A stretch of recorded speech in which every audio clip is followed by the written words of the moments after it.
Welcome, everybody, to the Catholic Homeschool Conference. Our theme this year is Let Your Light Shine, the vocation for Catholic homeschooling. Let me take a moment to introduce our first speaker, Bishop Thomas Daly. Bishop Thomas Daly is the seventh bishop of Spokane and is a native of San Francisco, California. He studied at the University of San Francisco and St. Patrick's Seminary before being ordained a priest in 1987. Bishop Daly served in a parish ministry and Catholic education, spending over a decade at Marin Catholic High School. In 2011, Pope Benedict XVI appointed him auxiliary bishop of San Jose. He later served as interim rector of St. Patrick's Seminary. In 2015, Pope Francis named him Bishop of Spokane, Washington. Bishop Daly is the former chair of the USCCB's Committee on Catholic Education and the national champion of Sarah. Bishop, did I leave anything out? No, that's enough. All right, very good. All right, well, I'm going to turn the floor over to you. Thank you very much for coming today. And just as a reminder to everybody, do not hesitate to ask your questions in the Q&A panel down there. You'll see me pointing down below. If you click on that, you'll be able to ask your questions of the bishop, and we'll be collecting them and asking them of him at the end of his talk, which should be about between 20 and 30 minutes. Bishop, the floor is now yours. Thank you, Walter. Well, I appreciate this opportunity to speak along with the theme of Let Your Light Shine, the vocation of Catholic homeschool. So in my diocese of Spokane, Washington, we have a strong homeschooling, primarily elementary, in parts of the diocese in Spokane itself and some of the rural areas. It's a co-op. And so I think it's really strongly led by parents who, many of them moved to the Spokane area, and out of concern for the faith of the children, began kind of working together and taking very seriously the role of parents as the first teachers of their children in the ways of faith. Now, those that are very successful have found at times it's challenging to teach high school students or high school age teenagers in that, and thus I think we have a great support for a new Chesterton Academy of Notre Dame for the high school students. But that said, I think the primary vocation, as you know, of parents is to pass on the faith, working with their priests or religious, their parishes. And I want to begin just with some comments about the reality that you as parents certainly see, and that is the challenging time, very confusing, what the late Pope Benedict talked about, the dictatorship of relativism. And depending upon where you are in the country, and I know that looking at some of the names, some of the places you're from, you probably had to endure communities where confusion, wokeism, a lack of respect for truth, my truth, your truth, not the truth, all of these things, you face. So these are confusing and challenging times. And of course, we know that it is Jesus Christ, the way, the truth, and the life. And it is Jesus Christ, our Savior, who leads us and to take very seriously the role we have to model and give witness to the faith. Most of my priesthood prior to being a bishop, 19 years, I was, as Walter said, at Marin Catholic, which is a archdiocesan high school. I began as a teacher and as a chaplain. I took on responsibilities, everything from chaplain of teams to a senior moderator. In the last 8 years, I was president. And I say that because I saw the importance of young people navigating, especially in those high school years, trying to decide, what we said, our faith is faith by birth, faith in transition, and faith by choice. And where a young person can, much like the early church, the disciples, yes, Lord, I believe. So, of course, young people, and we see this more beginning in middle school, there's a great deal of change, physical, emotional, intellectual. And it's so important that parents in responsibility, and again, basing your efforts on the teachings of the church, guide our young people through this. In the culture we're in, I'm reminded always of what the late Cardinal Francis George said, and something similar by the rector of the seminary when I was a student, St. Patrick's, Father Howard Bleitner, said basically, we live in a culture, society that permits everything but forgives nothing. And how do we help our young people to see Christ as our Savior, Christ the Redeemer, Christ who in his mercy, Christ the teacher? So again, in homeschooling, the challenge I would imagine is supporting one another and making sure one is trained to know the teachings of the church, and with the ability to involve young people both as teacher and as witness. That great line of St. Paul VI, that what we need are witnesses, and if a teacher is effective, he or she is a witness first. And we know that, of course, from the early church. So in this permissive society, and you can, and I think as you as parents and as teachers, you can shelter your young people, but you have to be careful not to smother them, because what we found is when a young person goes away to college, and those are some fine colleges, Hillsdale, Benedictine, Franciscan, Belmont Abbey, they have to have the ability to know how to make decisions on their own, guided, of course, by the Holy Spirit and formed by parents.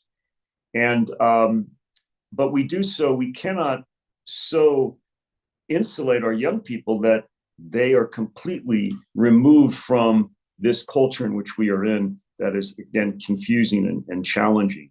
I don't know if, those of you who are homeschooling teachers or parents, if you reflect back on your own educational experience, whether you attended Catholic schools or you were in public schools, or perhaps even were part of the early years of homeschooling, technology has taken such a toll on our young people. And that's why we're seeing now, even public schools are saying no cell phones are allowed. When I was president in my second year, the principal and I, and this is going back now 20 years, decided no cell phones. But as you know, when your young people go away to college, at some point you have to trust that you formed them and done the best of your ability. That said, that's the context, the challenging time we're in. And why then does homeschooling and your efforts in solid Catholic education matter? It's number one, that education is not going to be the answer to all our difficulties. It's not going to completely shield our young people, but the goal is to help them to grow, as we say, in grace and wisdom. And how do we do that? Number one, by giving them the truth, by allowing them also the ability to make mistakes and to respond to those mistakes with the love and the charity of the Father and the prodigal Son. Think how often, most recently, that's the beauty of the Easter season, when Jesus asks Peter, "Do you love me?" 3 times. And if you know that the translation in Greek, what Jesus is asking him is a love that means the ability to give one's life, to lay down one's life. Peter doesn't see it. Peter's response to the love, the word he uses, the word that he uses is one of friendship. The second time Jesus asked him, "Do you love me?" Jesus is using the love that is sacrificial. Peter responds with the love that's friendship. Finally, the third time Jesus asked him, and we know this from the Greek, that it was a friendship. So Jesus basically knew that Peter wasn't quite where he should be. He accepted him for that, but of course it would be Peter who would be martyred for the faith. So I think as parents and as homeschooling teachers, it's important to keep that in mind, that they're young people still, and they will make mistakes, and that education is so important, but there are other ways that we can model for our faith. And that's why I think it's important that you, as homeschooling the community, much like a Catholic school community, do all you can to model empathy and a sense of charity, faith in action. We know that if we forget the why behind healthcare, social services, and education, the why is Jesus Christ. That's when we get into problems. So again, education is not the only answer to passing on the faith, but it is a very important component. Another thing is, I think, is passing is, with the theme of let your light shine. At its essence, Catholic, to educate young people in the faith, is about forming what we might call a Catholic imagination in young people. Now, the word imagination can throw us. We might think it's someone who has a great imagination, can weave great stories, and probably will be a great writer. But the better way to view Catholic imagination is how we view the world. Now, as Catholics, we view the world through the context, the eyes of faith. That is, that we are created in God's image and likeness, and that we're beloved sons and daughters of God.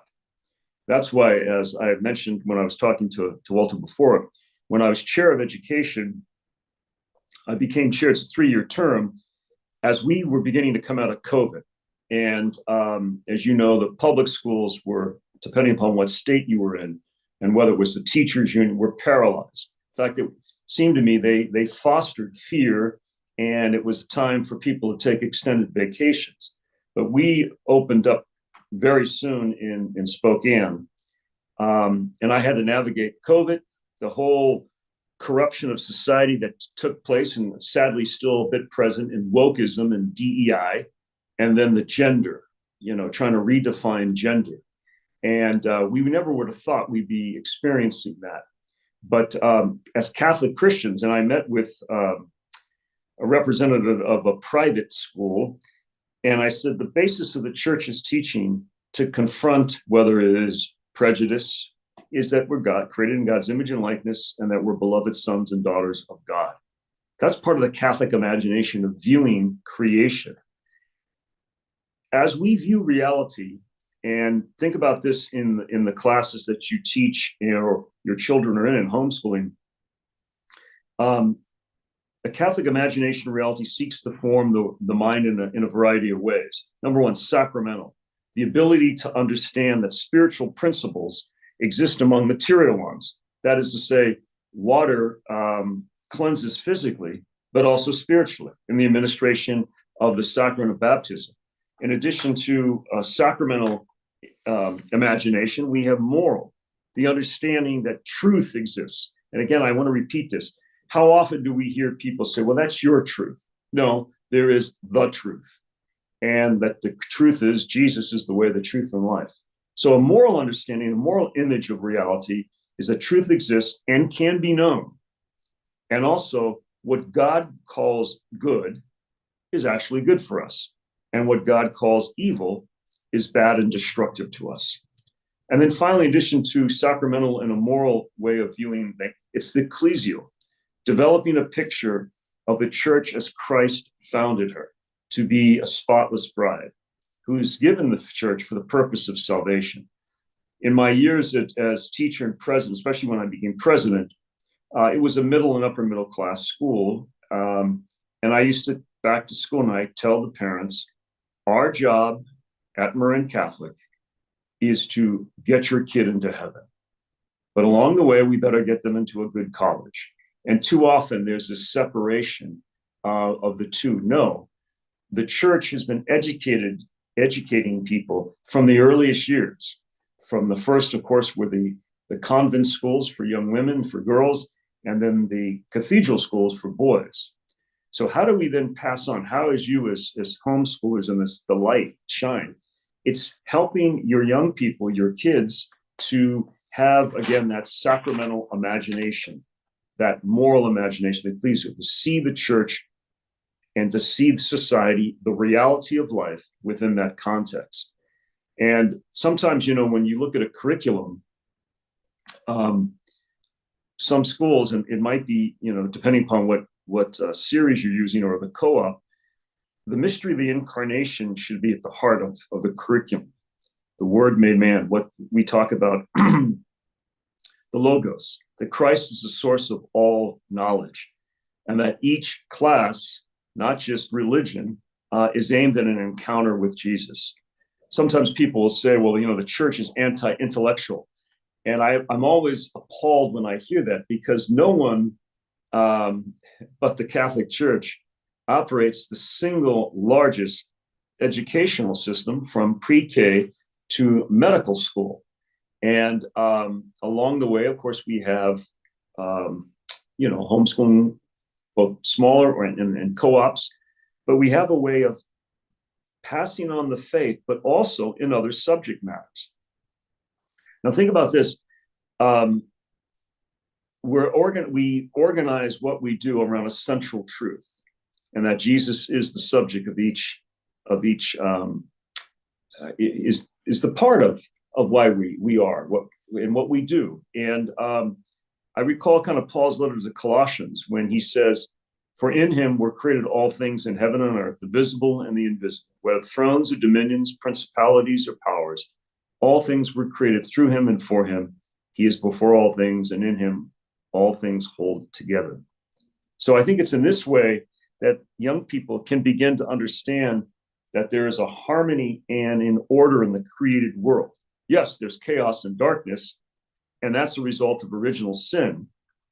But there's an invitation for young people to look beyond the chaos and the darkness and find a sense of refreshment and light in Christ. And that's what you as homeschoolers are sharing the light of Christ to a world that is in darkness. I think, and again, most of my experience has been in secondary schools and teenagers, but think of the young people now the great isolation they have, that for whatever reason, they may have all these virtual friends, but the isolation, to be able to be with people. And I was just talking with someone in seminary formation, and he was talking about the young people who were in school during COVID, and when they were shut down, and that sense of isolation that is so damaging. And one of the beauties and the blessings of whether it's in the Catholic school or the homeschooling co-op is that community of faith. And I was talking about a confirmation, that image as the candidate and sponsor come forward 2 by 2. That is a great reminder of what Jesus sending the disciples out 2 by 2. We cannot follow Christ effectively by ourselves in isolation. And thus that ecclesial dimension of education, whether it's the homeschooler, Catholic education, or religious education for a public school, primarily in rural areas. So I think our young people we need to give them credit that they can understand, because there's a grace. That's why, remember some of you may yourself have experienced this. You weren't given any faith because your parents said, well, I'll let them choose. Problem is, most young people don't make that choice. So it's important for adults to provide for young people, their children, an environment where they know Jesus Christ. Not just know about him, but know him. And how do we know someone? How do we know Jesus? By spending time, the same way someone moves from stranger to acquaintance to friend, by spending time with them. So in that environment that you are forming in your homeschooling, again, environment of co-ops, you're providing that community and helping young people. There was a study that was done, now it must be 8 years ago. It was commissioned by St. Mary's Press, based upon St. Mary's College in Winona, Minnesota, which is a LaSalle and a De La Salle Christian Brother. And it was working with CARA, which is at Georgetown, the Center for the Applied Research in the Apostolate. And the study was called Going, Going, Gone. Why is it that young people leave the faith sometimes as early as 12? And in this national study, they found out there were 3 kind of groupings of young people who left the faith. They were called the injured, the drifter, and the dissenter. The injured were people who maybe the faith was lived at home, but then something tragic happened. Someone close died, parent, grandparent. Maybe there was a divorce. Suddenly, maybe the adult in the life of the young person was not there when a young person begins to move in that faith by birth, faith in transition, faith by choice. So they were injured and they left the faith. The second are the drifters. Now that is very characteristic of the United States. People relocate families, jobs, dad gets another job. They went from a parish community where they were known to one of these big churches in the Southwest or the West, and they drift. Again, no adult to their life, no one to help them. And then, of course, the dissenters, we've always had them. They're the people much like John's gospel, where they leave Jesus because they can't accept the teachings on the Eucharist. So they don't agree with the church on marriage, on pro-life issues, on the dignity of the poor, and they leave. But what was common with the people who stayed are two things that are important.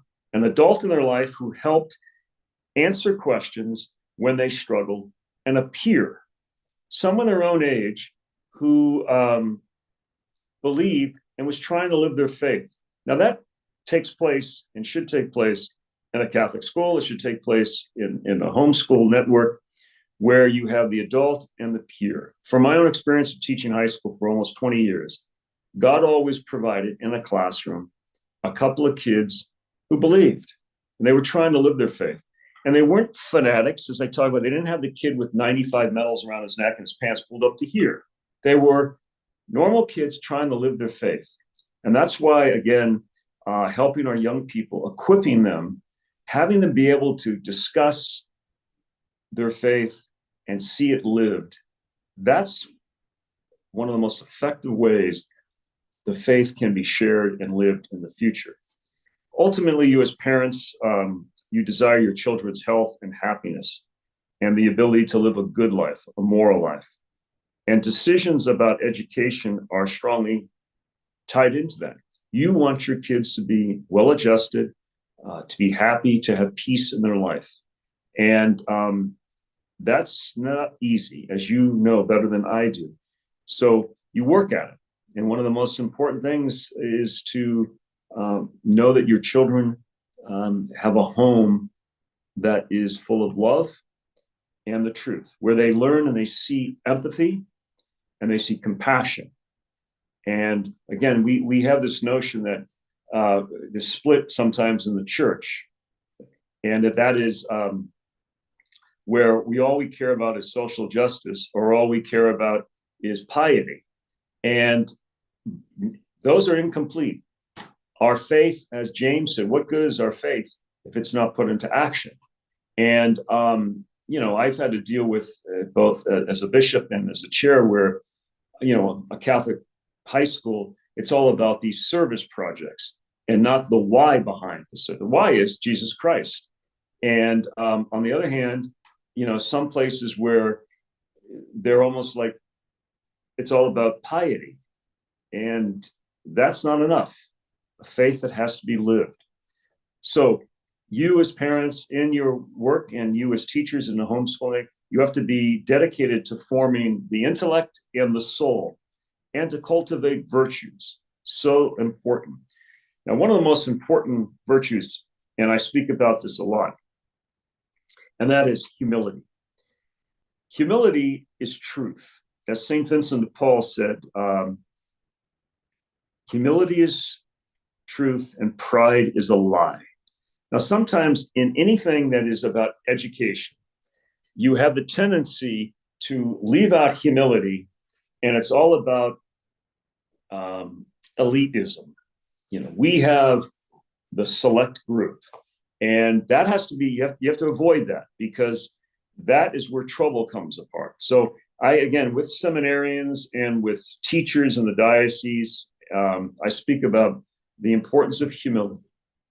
To begin, when Jesus says, "Learn from me, for I am meek and humble of heart," we have to listen to that. He's telling us, he's giving us something very clear. And if we want to grow in holiness, humility is the first step. When you're teaching, humility is the first step.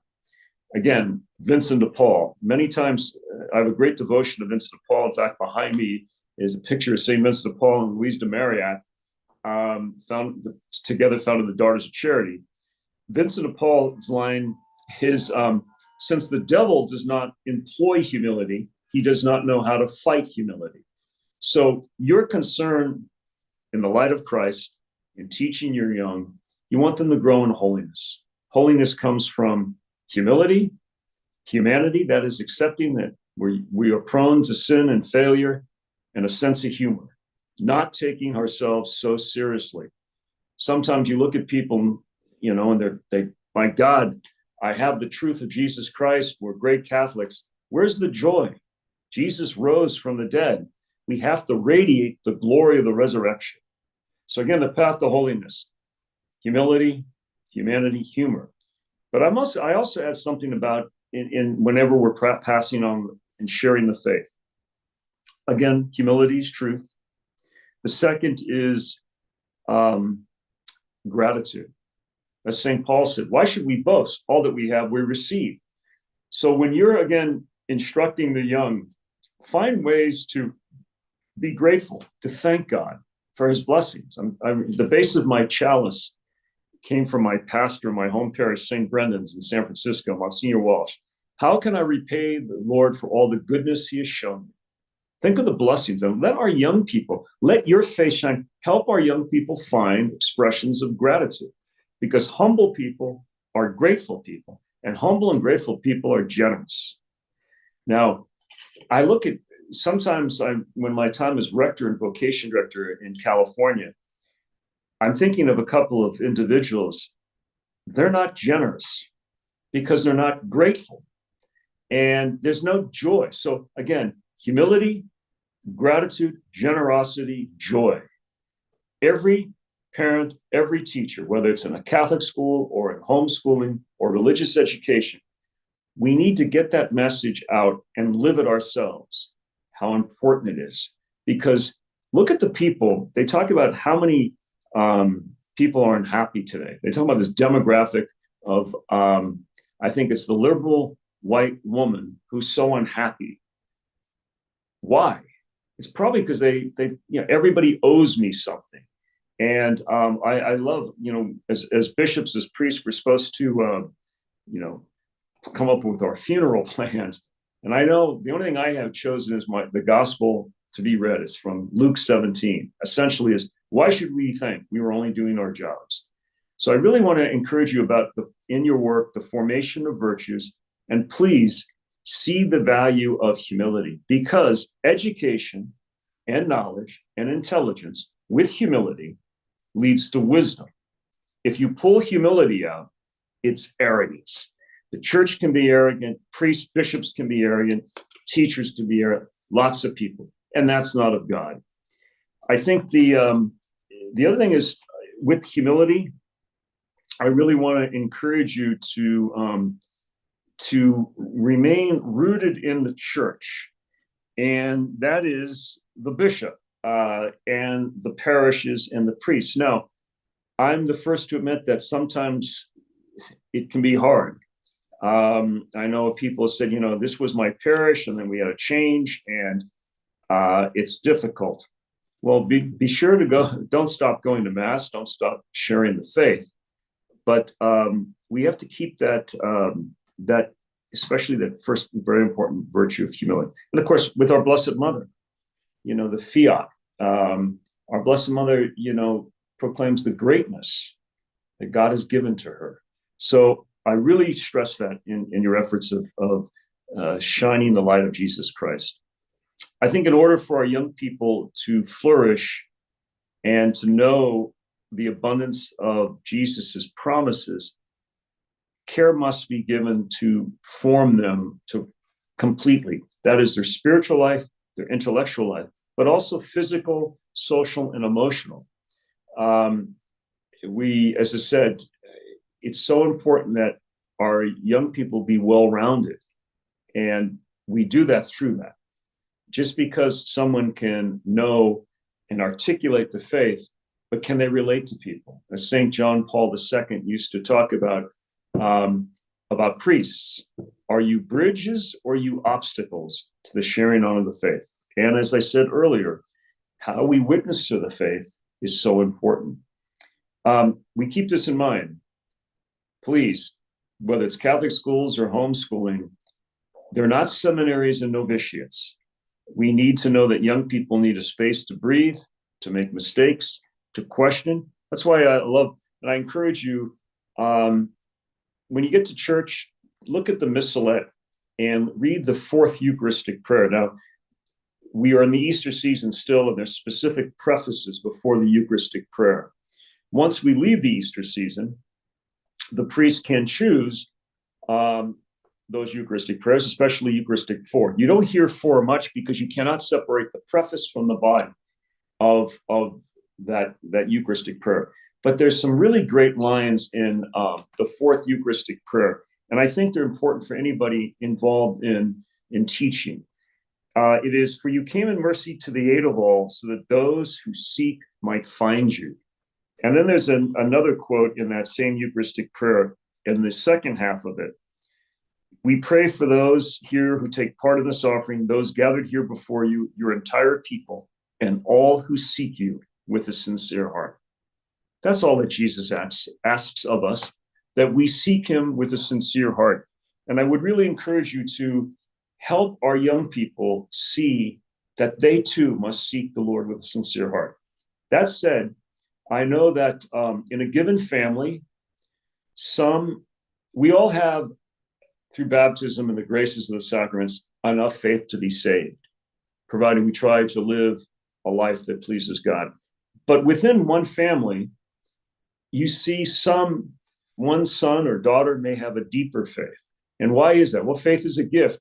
And that individual may be called upon to do something more for Christ, whether it is priesthood or religious life, or it could be to be marriage and through parenting.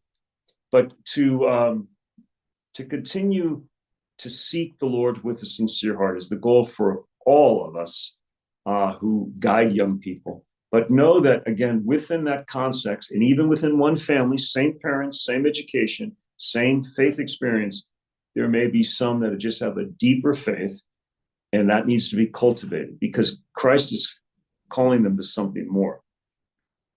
I was thinking of a quote that it was, I think, of Chesterton about the church. People too often want the church to move with the world. And he said, no, the church should move the world. And you have a part to play in that as you share the faith with your young people.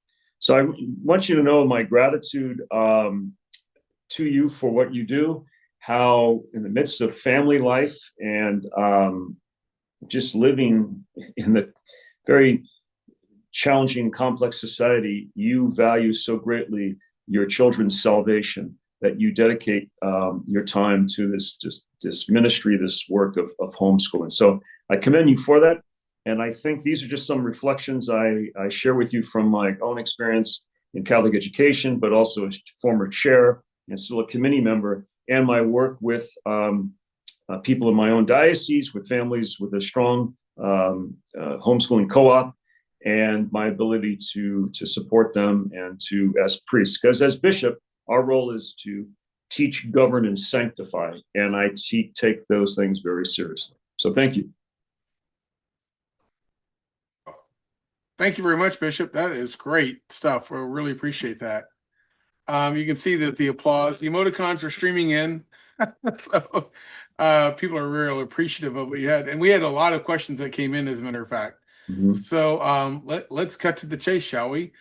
So the first question we came in actually came in from a request I had sent out prior to listening to your talk, just so you know. But the first question was, what does a prayer life of a homeschool mother look like?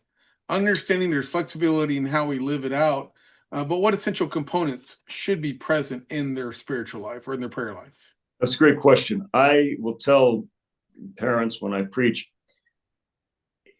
God knows the time commitments we have in our individual vocations. And as a parent, whether a mom or a dad, your first vocation is to marriage.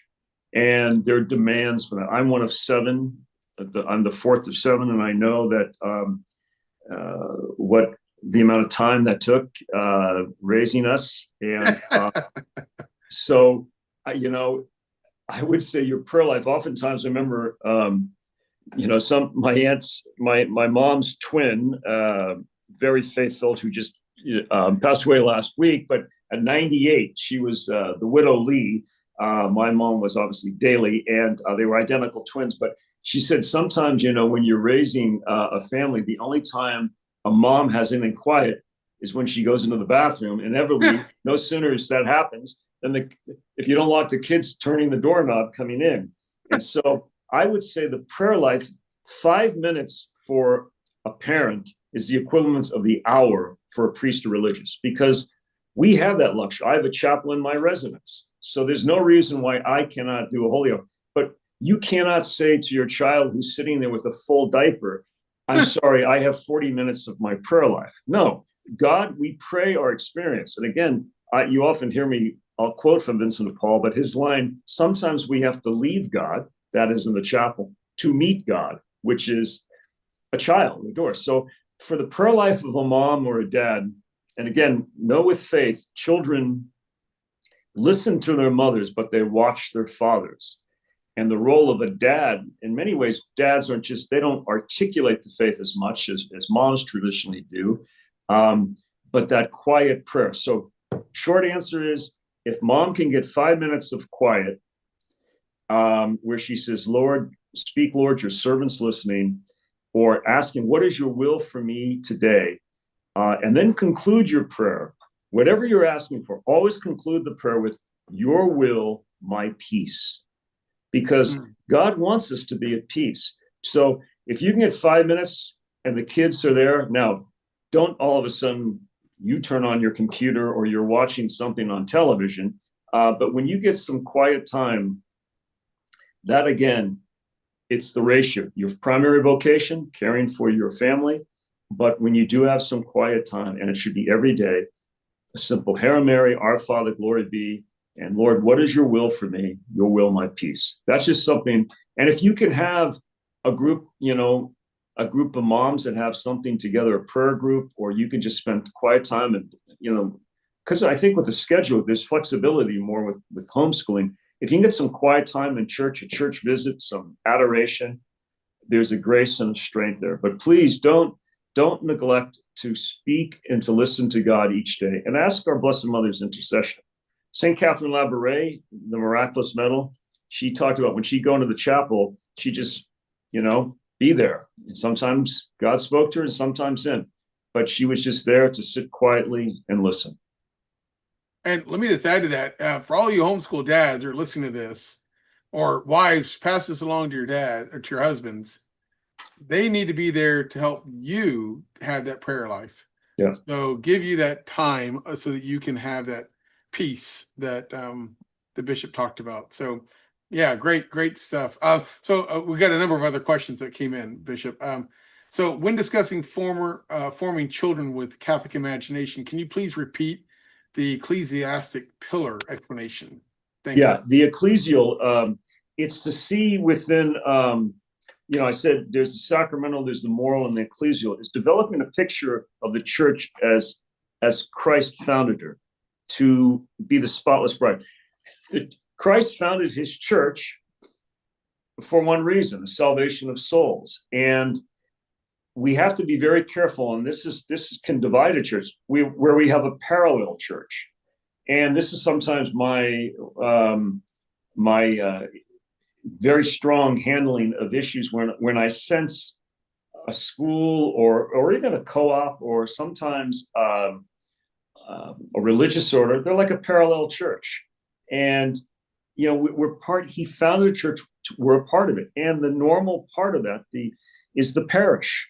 So there should be an opportunity, not to see ourselves in the diaspora type of thing, but the ecclesial thing is to see your work as homeschoolers as part of something bigger, which is the church, which primarily is parish and in a diocese.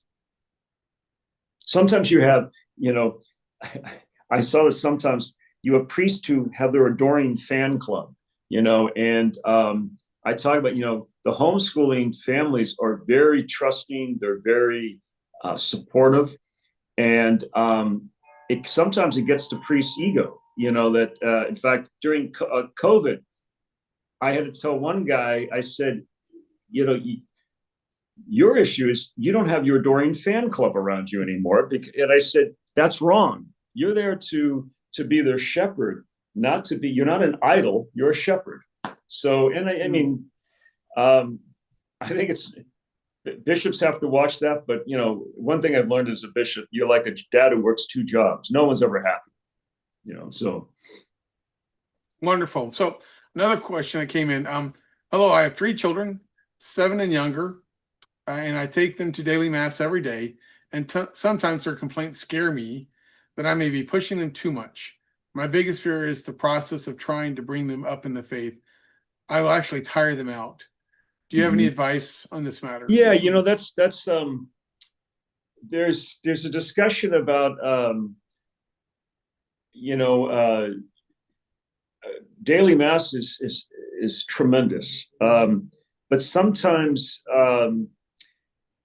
kids, they can be just disruptive, and not that affects the other people, because nothing's worse than a parish when you have kids and the kid cries and all of a sudden you have the people turn around, and it's like, show some love, and so I would say try it, but no, sometimes maybe just prayer at the home might be just a little bit of variety. It depends upon where the kids are, but don't give that up. But it may mean that particular weekday you don't go to mass, and it's just, maybe you say a decade of the rosary or something. So I think most of the time kids, when they grow up and they see the value of the mass, it's a great blessing. But sometimes it's a constant fight. And I see this in families. You have 4 kids, one battles the parent. This is just Sunday mass. And the other 3, it's just, they're receptive to the grace. So when you pass on the faith like that with worship and mass, know that it's going to also require patience. Excellent. Well, thank you for that.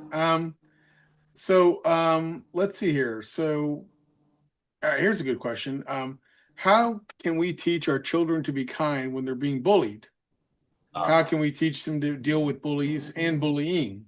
That's a real challenge. I mean, no matter homeschool or otherwise, right? So first of all, I mean, bullies, running a school, I had no time for people who, now we have to differentiate. Some kids are going to be more popular than others. Some kids are more easily liked, but there's no excuse for bullying. And you don't, to my thing is, you don't turn the other cheek for bullies. Now, maybe people don't agree with that. I'm not going to say you have a fight in the schoolyard, and maybe it's because I went to a boys' high school. But I think, why is there bullying going on? What's the home life like? And a lot of times that determines it, because many times bullies are insecure people. So I think that needs to be confronted. Now, I would hope that bullying is not going on in a homeschool co-op. I mean, if we do, we have a big problem on our hands.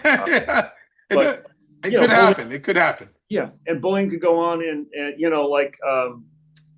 and again, I remember I was dealing with a situation where a parent said, my daughter's being bullied.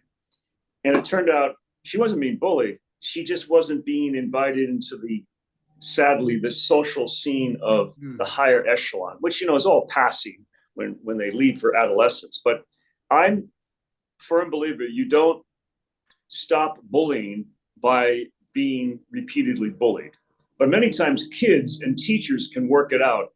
It's when parents get involved that they stop talking to one another. So don't allow someone to be pushed around. Yeah, I agree with that. I know that I try to tell my kids, look, sometimes you simply have to stick up for yourself. Yeah. And there's just no way around it. Now, hopefully it never comes to fisticuffs. Ideally that's not the case, but you really they need to know that they need to have the backing of their parents in some ways, right? They need to know that they're not going to get in trouble for a fight if it comes to that. God willing, it doesn't, right? Yeah. We never want that, but sometimes the only way people understand something is if they, Yeah, you know, they feel it. Let's put Yeah. it. All right. Well, good deal. All right. Great question, by the way, and thank you for that. All right. So, please give advice to a mom who usually has a very hard time getting back into homeschooling after the Christmas break. So, if you have any ideas, they're going to be jumping into high school. And by the way, this is a great question for our panel discussion too later on. So, Bishop, if you have any particular advice, Yeah. that's great. I find it, I was talking to one of the servers at the cathedral, and I think he was saying the same thing, that sometimes the familiarity of the homeschooling environment can be like, no, it's like a mom or a dad, they can't shut off being the mom and dad, and their kids are, it's like it blurs sometimes. Yeah. But yet, when you're in the homeschooling environment, it's education and school first structure. It's like and parents have to be careful that their kids, as they say, don't hoodwink them. Like, well, mom, please, I don't want to take this test today. You know how busy it was yesterday. No, it's the school. So I think that's why I would be, much more making sure you hold to a structured calendar in homeschooling. Otherwise, you're going to risk that you find another excuse and another excuse. So it's tough to get in after Christmas. When I was teaching before I became president, they made the decision to start earlier in August, which I did not like, but it meant we took semester exams before Christmas vacation. And so it didn't linger over the Christmas break. And then you really dreaded starting second semester because you had time to do for exams. So their kids, as I keep saying, kids love learning. They love the socialization most of the time, but they're going to be resistant to the work that goes with it. So I would say, you got to hold a structure, and you have to have a structured calendar. If you don't, you're going to risk that you're going to, kids, I don't want to go back to school. Okay. So. Yeah. And by the way, there's some other advice that's popping in the chat. So if whoever asked that question, I think it came under anonymous, feel free to comb our troll, however they call it nowadays, the different responses in chat.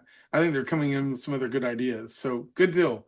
Barbara's asking, how can we have 8 minutes left, Bishop. So, I think we were concerned about how many questions we're going to get. I think we have plenty to speak of. But how can we as parents cultivate a young man's faith? My son is very deep. My son's faith is deep. I know he's called to something great. That's a tremendous question. And I think that's why I tell people there's never been the best time for the church. There have been better times. And of course, one of the things that we really need to learn and study deeply is what happened to the church in France after the revolution. Yes, there was persecution, there was great widespread leaving of the faith, but there was also this renewal, this tremendous renewal of faith that led to the great missionaries coming to the United States. And I think we're sensing this now with young people. Here you have, you sense a son who there's a depth to his faith, because the Lord raises up when needed. That's what we just believe. I'm with you to the end of the age. That line from Matthew's gospel for the ascension is so important. If you read that passage, it's great. People speed through it, but read it quietly. 28, Matthew. They worshiped, that is the 11 apostles, but they doubted. So they struggled to believe. But know that I'm with you to the end of the age. So with this young man, obviously the Lord's at work. And I think he's raising up a new generation after basically a series of years the church got out of the 60s and 70s and began, I think I'm just thinking about with priesthood, depends upon what dies you from. But the quality of men, I believe, is stronger in the seminary today than when I was in the seminary in the 80s. Well, then we have to be, with COVID and DEI and the craziness and the chaos that went on. I think one of the things people are looking to Pope Leo is to bring some structure and order. And so we're seeing this. And I think for your young men, encourage them to maybe to read age appropriate, maybe something about the lives of the saints, have them find ways serving mass or to be a lector, to do some type of work in the parish. If there are Quo Vadis days, which are these probably 5-day camps for high school, who graduate from 8th grade boys, it's like a discernment retreat, appropriate. How do you deepen your faith? How do you know if you're called to priesthood? Find ways to be involved. And, if you, as a family, if you're able to go to, encourage weekday mass, at least one day, encourage him to go to serve mass. And God's not going to abandon us, but he wants us to provide healthy and safe and communities of faith that are rooted in the truth of Jesus Christ and his teaching. God's not going to call forth young men and women to go into formation that is not healthy, safe, but just keep at prayer, serving mass, reading, and some type of, I would say, don't neglect some type of service work, where you're doing it. You're helping out in the parish, you're working on the field, something like that. Great. Wonderful. I think you hit on a lot of these questions that just came up. So really good stuff. So let me see. Let me just kind of vetting them now. Let's see here. Okay, so here we go. Here's another question. How to deal with kids who might have a bad attitude towards school/homeschooling? What virtues should we work on? You hit on a little bit of this a lot. I mean, about humility and stemming from humility. Yeah, I think that's a great thing. It depends on, for example, are they in homeschooling and their mom's teaching them, and their needs. I think sometimes there's appropriate to have a distance. I'm not trying to break apart a family, but kids, as I said, especially once they get 12, 13, 14, there's already that rebelliousness setting there, and they're looking elsewhere. So if a kid, again, let's be honest, one of the things about being in a family, if you just have a boy and a girl, you don't know if that's unique to a boy, unique to a girl. But if you have, and tell me, typically homeschoolers have larger families, which is great, that you see maybe this individual kid needs something different. Maybe he or she needs a different social learning environment. So you can have kids. Kids sometimes struggle. Maybe they have a learning challenge and they're not learning. Maybe the more audio or visual learning. So I think when you're dealing with young people and there's opposition or there's resistance, it might not just be, it might run the gamut of they don't like someone who's teaching them because they're either related or whatever it is, or they might have a learning issue, that a learning disability that needs to be tested. So I think you're looking for to eliminate all of that, because there are just some kids who just say, I'd much rather be out playing outside than in an education setting. So I don't have a simple answer for that, but if a parent came to me, I would ask a series of questions such as the ones I raised.